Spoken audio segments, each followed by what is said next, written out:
welcome to Medical Dialogues. I am Dr. Bhumika. Let's look at today's top medical news.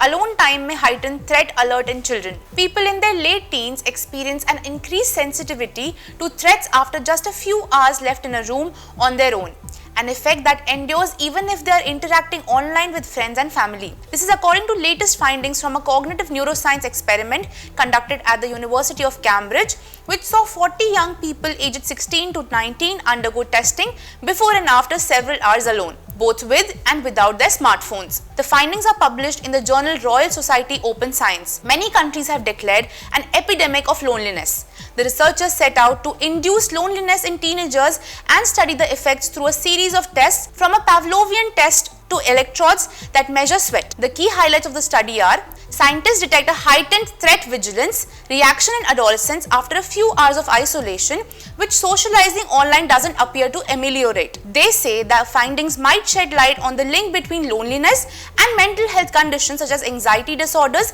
which are on the rise in young people. Experiments in the first to find an increased threat response triggered by isolation in humans. Participants were given initial tests and questionnaires to establish a baseline. These included the Pavlovian threat test, in which they were shown a series of shapes on a screen, one of which was paired with a harsh noise played through headphones. So the shape became associated with the feeling of apprehension.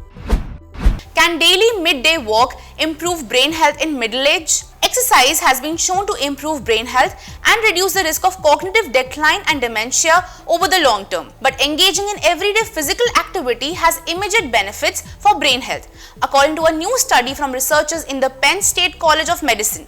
The findings were published in the journal Annals of Behavior Medicine. The team found that middle-aged people who participated in everyday movement showed improvement in cognitive processing, speed equivalent to being 4 years younger, regardless of whether the activity was lower intensity like walking the dog or doing household chores, or higher intensity like jogging.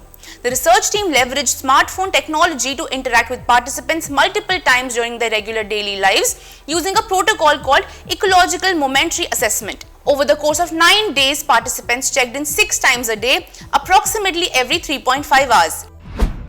Link between increased air pollution and higher rates of head and neck cancer. A recent study published in the journal Scientific Reports correlates higher levels of pollutant particulate matter to higher occurrence of head and neck aerodigestive cancer. The article, Air Pollution Exposure and Head and Neck Cancer Incidence, is the work of a multi-institutional collaboration with researchers from Wayne State University, Johns Hopkins University and Mass General Brigham. These findings shed light on the significant role of environmental pollution in cancers of the upper aerodigestive tract, highlighting the need for further awareness, research and mitigation efforts, said senior author Stella Lee, MD of the Center for Surgery and Public Health and Division of Otolaryngology, Head and Neck Surgery at Brigham and Women's Hospital, a founding member of the Mass General Brigham healthcare system. Thank you for watching Medical Dialogues. Stay tuned for more such updates. Never miss a medical update from Medical Dialogues. Like, subscribe, and press the bell icon.